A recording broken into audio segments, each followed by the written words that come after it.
એક સમાચાર તરફ આગળ વાત કરીએ। ધોરાજીમાં ટેકાના ભાવે તુવેર વેચાણમાં અન્યાય થઈ રહ્યો છે તેવા આરોપ લગાવાયા। તુવેર વેચાણમાં અન્યાય થતો હોવાનો ખેડૂતોએ આક્ષેપ કર્યો છે। ખેડૂત આગેવાન દિનેશ વોરાએ સરકાર પર નિશાન સાધ્યું। ભાજપના મળતિયાઓની ટેકાના ભાવે ખરીદી કરાઈ છે। સેટેલાઇટ સર્વેના બહાને ખેડૂતોનું રજીસ્ટ્રેશન રદ કરાયું। ખેડૂતો ખુલ્લા બજારમાં તુવેર વેચવા મજબૂર છે તેવું તેમણે કહ્યું।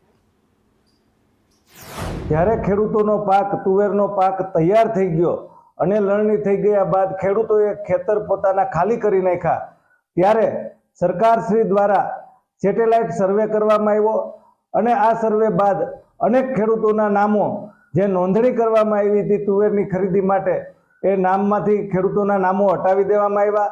જેને કારણે જે ખેડૂતોએ ખરેખર તુવેરનું વાવેતર કર્યું હતું અને ટેકાના ભાવે તુવેર વેચાણ માટે જે તૈયાર કરીને સાચવી રાખી હતી, આવા ખેડૂતોને ખૂબ જ મુશ્કેલીનો સામનો કરવો પડ્યો છે। ધોરાજી સેવા સહકારી મંડળીમાં 2361 ખેડૂતનું રજીસ્ટ્રેશન થયું હતું।